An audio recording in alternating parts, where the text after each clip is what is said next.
Matagal tayong nagtataka kung ano nga ba talaga ang objective ng system para kay Soko. Dahil sa mga nagdaang chapter, nakita nating iba ang galawan ng system para sa Young Monarch. Well, sa chapter na ito, ay dito natin malalaman ang layunin pala ng system ay gagawing King of all Monarchs si Song Soko, which makes sense na malalampasan niya talaga ang kanyang ama, ang King of the Death, the Shadow Monarch. Kaya huwag na nating patagalin pa. Let's go! Matapos ang napakatinding bakbakan sa pagitan ni Brockie at ang pinagsamang lakas ng Fang Descendant at Young Monarch, tuluyang nagwagi ang ating mga bida against Brockie. At the same time, nagawa nilang mapabagsak ang Hyena Guild. Kaya sa pagsisimula ng chapter na ito, makikitang parang malungkot ang Fang Descendant sa nangyari kay Brockie na itinuturing niyang ama mula nung namatay ang Monarch of Fang, Rakan. Sinabi ni Vero na magaling ang ginawa ng Young Monarch, ngunit parang hindi masaya ang ating bida dahil nakita niya sa memories ng Fang Descendant kung ano ang tunay na nangyari, kung bakit nagkaganon si Brockie. Kaya napatanong si Soko kay Vero patungkol sa sinabi nito bago nagsimula ang kanilang bakbakan na naramdaman daw nito ang energy of Etarin galing kay Brockie. Well, may kakayahan daw siyang makita ng saglit ang memories ng Fang Descendant. Ngayon lang mismo. At ang hunter na pumasok sa loob ng dungeon na siyang naglagay ng kakaibang bagay sa mata ni Brockie ay posibleng sila ang mga hunter galing sa Itaran. Kaya napatanong ang ating bida kung ano nga ba talaga ang layunin nila kay Brockie, bakit nila ito ginamit. Paliwanag ni Vero, probably hindi yun mga Itaran. Dahil ang mga outer gods, hindi sila gumagalaw na mag-isa. Ginagamit lamang nila mga apostles upang hindi magkaroon ng malaking casualties. However, ang nakita ni Soho ng mga hunter ay posibleng related sila sa planong invasion na magaganap sa mundo. Kaya napatugon ng ating bida na isa lang ang ibig sabihin nito. Ang mga apostles ng Itarem ay nandito na ngayon sa Earth, kaya mas mabuting makakuha siya ng maraming information.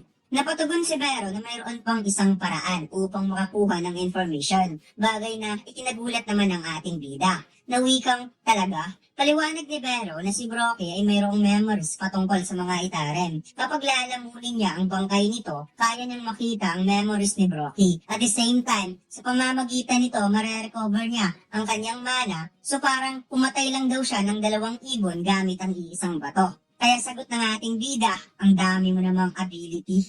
Bumalik ang composure ni Soho at tiningnan niya ang Fang Descendant na malungkot sa pagkamatay ni Brockie. Kaya nilapitan niya ito at tinanong kung gusto bang sumama ng Fang Descendant sa kanila dahil mayroon siyang lugar na gusto niyang i-introduce. Kung saan parang naging curious din ang Fang Descendant sa offer ng ating bida. Bagay na ikinasaya naman ni Soho kaya nilapitan siya ng Descendant at dinilaan na parang dito na nabuo ang tunay na bond relation ng Young Monarch at Fang Descendant. Gamit ang dungeon key, binuksan ng ating bida ang gate papuntang Shadow Dungeon. At sinabi ni Soho na umaasa siya kay Vero na makakuha ng information patungkol sa mga Itarem sa pamamagitan ng pag-devour sa bangkay ni Brockie. Kaya nanghiya tuloy si Vero sa kabaitang ipinadama sa kanya ng Young Monarch.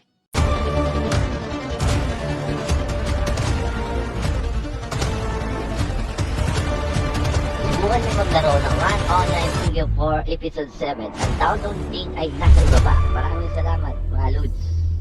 Pagkatapos, lumipat ang eksena sa loob ng Shadow Dungeon. Habang naglalakad, napatanong si Vero kung bakit pumunta ng Shadow Dungeon si Soho instead na direktang umuwi sa bahay. Tugon ng ating bida na gusto niyang hanapan ng lugar ang Fang Descendant upang dito na mamuhay. Kaya parang nagulat itong si Vero kung bakit ang napili nitong lugar ay ang Shadow Dungeon. Paliwanag ni Soho na nakipagsundo siya ng alliance kay Rakan's Fang na siyang gustong protektahan ng Fang Descendant. Kaya in behalf of Rakan's Fang, hahanapan niya ito ng safety lugar since wala na itong guardian at kahit sanctuary wala na rin. Kaya sobra itong nakakaawa. Nagbigay ng alert ang system na gusto ng Fang Descendant na bigyan siya ng pangalan. Kaya napatahol ang Descendant kay Soho. Bagay na pinagtataka naman ng ating bida at napawikang gusto mo bigyan kita ng pangalan. Kaya naisip ni Soho na since ang Descendant ay kulay gray, papangalanan niya ito na gray. Kung saan naalala tuloy ni Vero si Jimbo na wala ring sense pagdating sa pagbigay ng pangalan. Kaya parang natawa rin ng Descendant sa kung paano siya binigyan ng pangalan ni Soho na parang hindi man lang pinag-iisipan. Sinabi ni Soho kay Gray na i-designate niya ang forest na ito kay Fang Descendant as a territory. Kaya kaagad nagbigay ng alert notification ng system na ang isa sa parte ng Shadow Dungeon ay nakadesignate na sa Fang Descendant, Gray as a territory.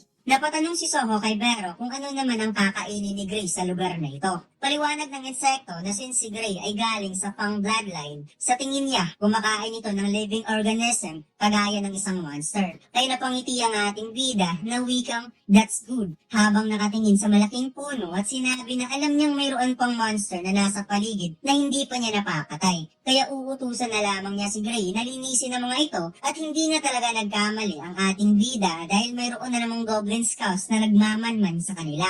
Pagkatapos nagsimula nang naghunt si Gray ng pagkain at kaagad pinugutan ng ulo ang isang goblin. Samantalang nasa itaas lang ng puno si Soho at Vero. Tamang cheer up lang kay Gray na nakipaglaban sa tatlong goblin. At naisip ng ating bida na aayusin muna niya ang mga rewards na nakuha niya. Binuksan ni Soho ang system at nakita niyang nakatanggap siya ng 2 quest reward. Una, plus 5 stats agility points. At ang pangalawa, binigyan siya ng title na Wolf Slaughter. Dahil dito, binibigyan si Soho ng kakayahan na maging profession sa pakikipaglaban sa pamamagitan ng pag-increase ng stats ng 40% against beast-type monster. Kaya napakamot sa ulo ang ating bida dahil sa title na Wolf Slaughter. At napawikang, bakit wolf? Hyena naman yung napatay niya.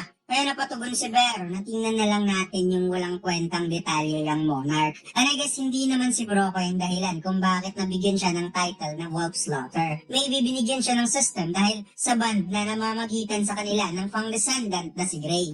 Nakita ni Soho ang kanyang quest, Monarch's Hair o Tagapagmana. Sinabi ng system na kailangang hanapin ng ating bida ang mga descendants upang i-recruit at gawing kakampi. At ang current allied na meron si Soho ay isa lamang, which is ang Fang descendant na si Gray. At mayroon pa siyang 7 descendant na hahanapin in total of 8 descendant, which represent of 8 monarchs. Well, ngayon lang natin nalaman na may mga tagapagmana pala ang 8 monarchs bago ito pinatay ni Jinwoo. Kaya kung mapapasa kamay ni Soho ang kapangyarihan ng 8 monarchs, idagdag mo pa ang kapangyarihan na naka-engrave sa kanya galing sa Shadow Monarchs, well surely magkakaroon talaga ng King of all Monarchs. Which makes sense na siguradong malalampasan ni Soho ang kanyang ama na si Song Jinwoo, King of the Death, the Shadow Monarch. Sinabi ni Vero na hindi pa na-encounter ng kanyang king, the Great Song Jinwoo, ang ganitong klaseng system. Narinig daw niya na ang level up system na ginawa para kay Soho ay ni-revise from original system at tinanggal ang mga L extension na nandoon na pwedeng ikasama sa player. Kaya nagtataka ang ating bida kung ano ang L extensions. Paliwanag ni Vero, ang system noon ay may layuning piliting lumakas ang isang tao na nagngangalang Song Jinwoo at ang scheme ng architecture ay gamitin si Jinwoo as a vessel ng Shadow Monarch. The moment na ma-achieve ang objective ng system, ang soul ng ama ni Soho ay dapat ma-destroy. However, nilabanan ni Jinwoo ang goal ng system at ginawa niya mismo ang kanyang sarili na Shadow Monarch. At dahil sa naging pinakamalakas na nilalang ang ama ni Soho, hindi niya na kailangan pang mag-level up. Kaya napakomento ang ating bida kung ang ibig bang sabihin nito, ang goal ngayon ng system para sa kanya ay gawin siyang Shadow Monarch. Nasagot naman ni Vero na hindi yan mangyayari dahil isa lang dapat ang Shadow Monarch sa mundong ito.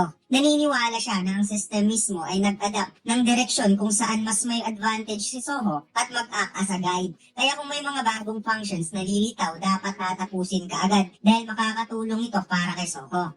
Napaisip ang ating bida kung ano kaya ang objective ng system para sa kanya at binuksan niya ang kanyang status window. Nakita niya na nasa level 60 na siya at may title na Wolf Slaughter. At sinabi na pagkatapos daw niyang narinig ang sinabi ni Vero, nauunawaan niya kung bakit hanggang ngayon wala pa rin siyang classification. Nakita din niya na bumulusok ang pagtaas ng kanyang stats dahil sa Mistborn monster na nakaharap niya nung siya ay level 1 pa at mukhang nakakuha na rin siya ng maraming skills. However, sobrang hina pa rin niya kahit sa recent incident kung hindi dahil kay Gray at sa bond skills na lumitaw, well siguradong matatalo siya against Brocky. Kaya kung may mga quest na ibibigay sa kanya ng system na naka-align kung ano ang gugustuhin niyang mangyari, well dapat niyang matapos kaagad ang quest na ito upang makita niya ng muli ang kanyang mga magulang. Bumaba na ang dalawa sa puno at natanong ni Soho kung may nakita ba si Vero na itarim sa memories ni Brocky. Sinabi ng insekto na wala naman siyang nakitang apostle sa itarim sa memories ni Brocky. Subalit ang tao na nasa likod ng paglikha ng Hyena Guild para kay Brocky upang mangidnap ng mga tao ay ang guild na Grim Reaper. Bagay na ikinagulat ni Soho dahil mukhang sikat ang guild na ito at isa sa pinakamalaking guild sa buong South Korea. At dagdag pa ni Vero na kung pupukpukin nila ang guild na Grim Reaper, sa tingin niya,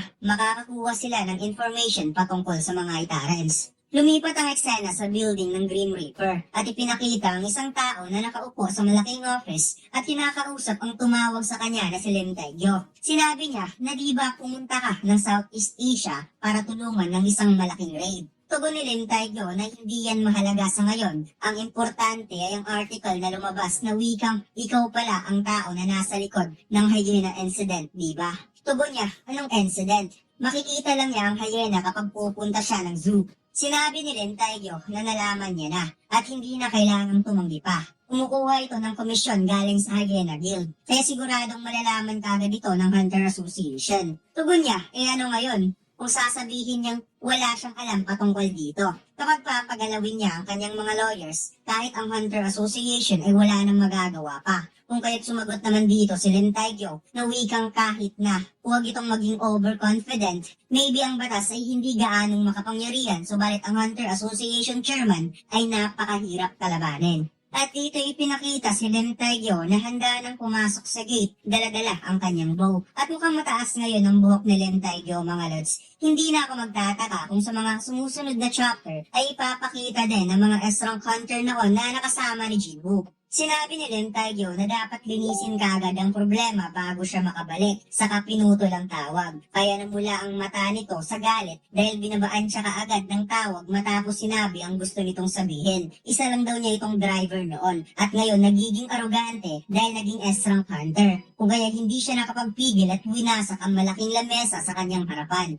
Naisip niya ang taong tumalo kay Brookie dahil at the same time winasak nito ang Hyena Guild. Kahit ang information na nakuha niya galing sa mga survivors, ang sinasabi lang nito ay isang binatilyong hunter na nakasuot na itim na maskara. Well, wala siyang oras para sayangin sa taong wala naman siyang gaanong information. Ang importante ngayon ay ang Hunter Awakening Stimulant Stardust. At dito na ipinakilala si Lee Min Song, ang Vice CEO ng Grim Reaper Guild, isang irang hunter. At habang tinitingnan ng Stardust, sinabi niya na kapag ang business na ito ay magiging successful, wala nang sinumang gustong mag-look down pa sa kanya. At dito lang nagtatapos ang ating kwento, mga lads. Huwag mo sanang kalimutang mag-like, comment at mag-subscribe sa ating YouTube channel at mag-follow sa ating Facebook page. Salamat!